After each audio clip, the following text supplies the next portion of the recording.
I am writing this under an appreciable mental strain, since by tonight I shall be no more. Penniless, and at the end of my supply of the drug which alone makes life endurable, I can bear the torture no longer, and shall cast myself from this garret window into the squalid street below. Do not think from my slavery to morphine that I am a weakling or a degenerate. When you have read these hastily scrawled pages, you may guess, though never fully realize, why it is that I must have forgetfulness or death. It was in one of the most open and least frequented parts of the broad Pacific that the packet of which I was supercargo fell a victim to the German sea raider.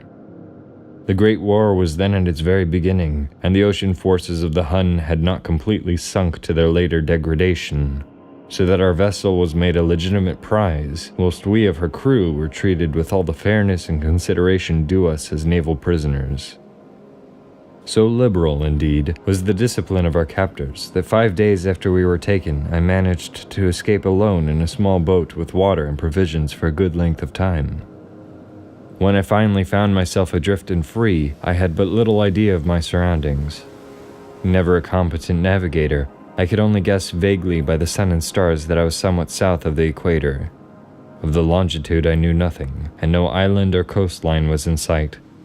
The weather kept fair, and for uncounted days I drifted aimlessly beneath the scorching sun, waiting either for some passing ship or to be cast on the shores of some habitable land.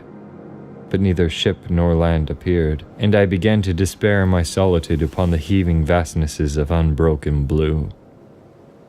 The change happened whilst I slept.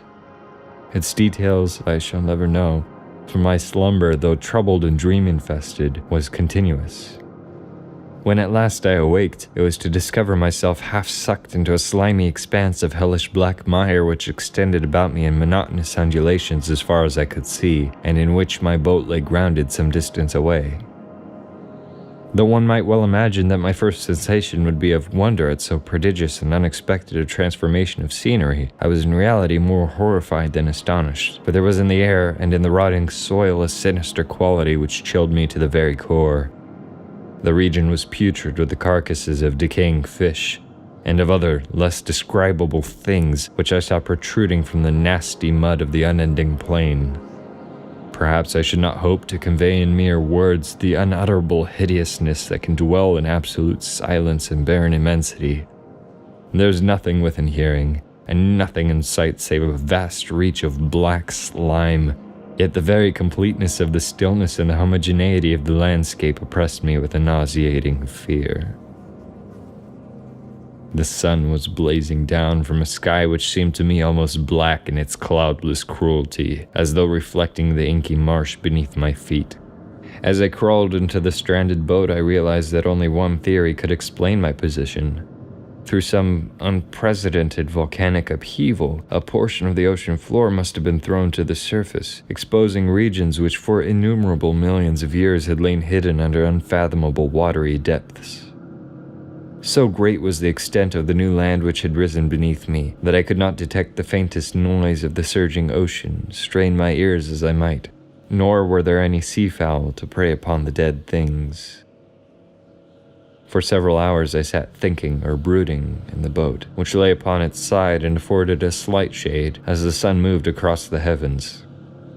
As the day progressed, the ground lost some of its stickiness and seemed likely to dry sufficiently for traveling purposes in a short time.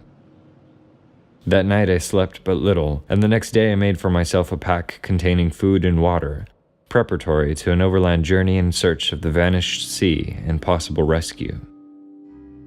On the third morning I found the soil dry enough to walk upon with ease. The odor of the fish was maddening, but I was too much concerned with graver things to mind so slight an evil, and set out boldly for an unknown goal.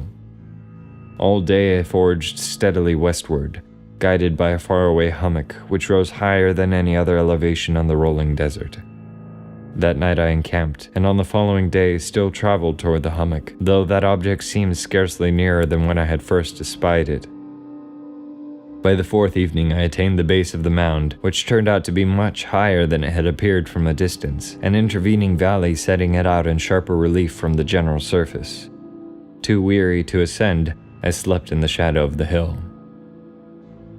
I know not why my dreams were so wild that night, but ere the waning and fantastically gibbous moon had risen far above the eastern plain, I was awake in a cold perspiration, determined to sleep no more. Such visions as I had experienced were too much for me to endure again. And in the glow of the moon I saw how unwise I had been to travel by day. Without the glare of the parching sun, my journey would have cost me less energy.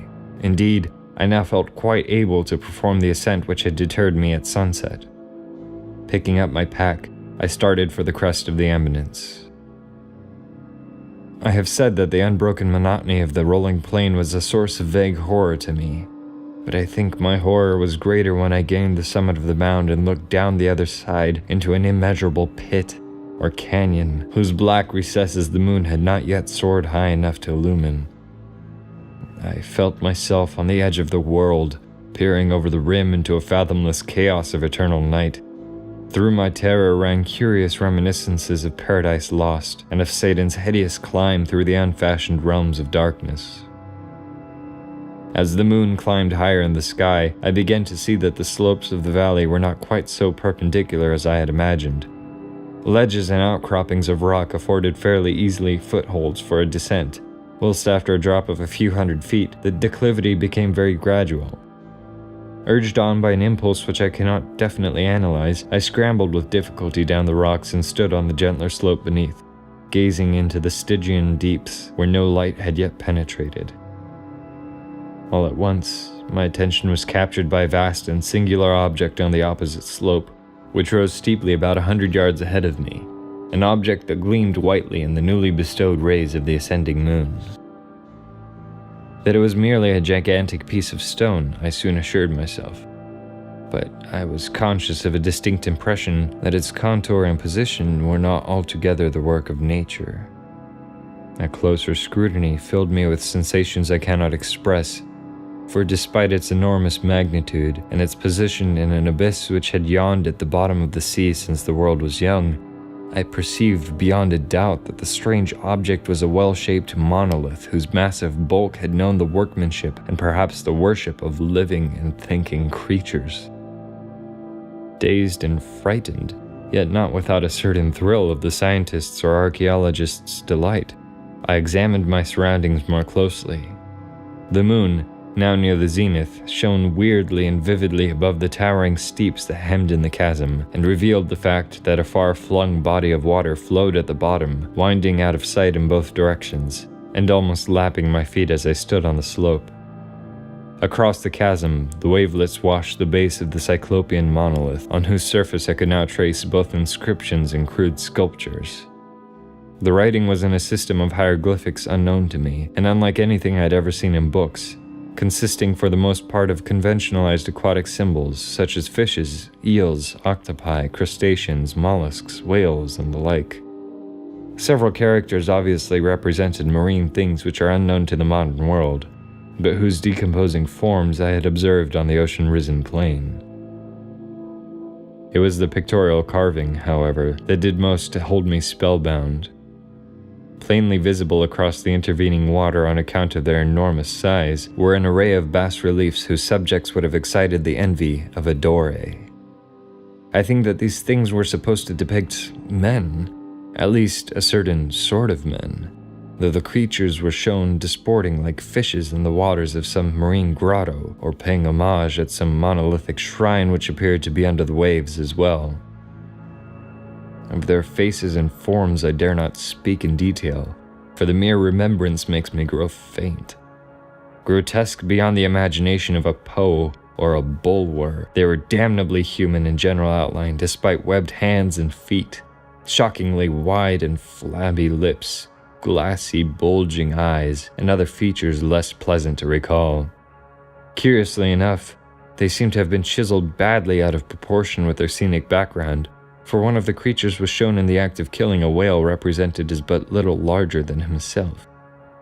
I remarked, as I say, their grotesqueness and strange size, but in a moment decided that they were merely the imaginary gods of some primitive fishing or seafaring tribe, Some tribe whose last descendant had perished eras before the first ancestor of the Piltdown or Neanderthal man was born. Awestruck at this unexpected glimpse into a past beyond the conception of the most daring anthropologist, I stood musing whilst the moon cast queer reflections on the silent channel before me. Then suddenly, I saw it. With only a slight churning to mark its rise to the surface, the thing slid into view above the dark waters. Vast, Polyphemus-like and loathsome, it darted like a stupendous monster of nightmares to the monolith, about which it flung its gigantic scaly arms, the while it bowed its hideous head and gave vent to certain measured sounds. I think I went mad then. Of my frantic ascent of the sloping cliff, and of my delirious journey back to the stranded boat, I remember little. I believe I sang a great deal, and laughed oddly when I was unable to sing. I have indistinct recollections of a great storm some time after I reached the boat. At any rate, I know that I heard peals of thunder and other tones which nature utters only in her wildest moods. When I came out of the shadows, I was in a San Francisco hospital, brought thither by the captain of the American ship which had picked up my boat in mid-ocean. In my delirium I had said much, but found that my words had been given scant attention. Of any land upheaval in the Pacific, my rescuers knew nothing, nor did I deem it necessary to insist upon a thing which I knew they could not believe. Once I sought out a celebrated ethnologist, and amused him with peculiar questions regarding the ancient Philistine legend of Dagon, the fish god, but soon perceiving that he was hopelessly conventional, I did not press my inquiries. It is at night, especially when the moon is gibbous and waning, that I see the thing. I tried morphine, but the drug has given only transient surcease, and has drawn me into its clutches as a hopeless slave.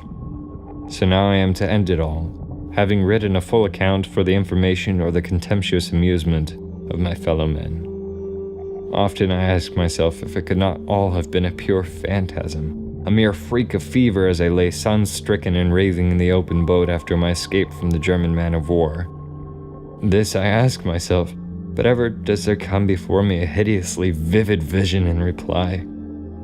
I cannot think of the deep sea without shuddering at the nameless things that may at this very moment be crawling and floundering on its slimy bed, worshipping their ancient stone idols and carving their own detestable likenesses on submarine obelisks of water-soaked granite.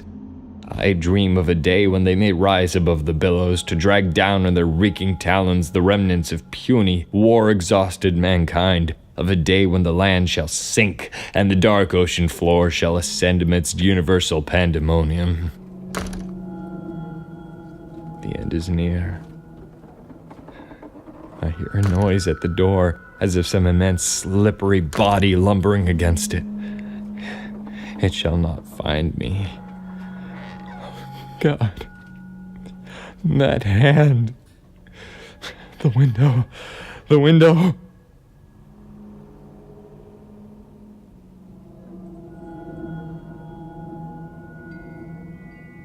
Thank you, dear traveler, for listening to my reading of Dagon.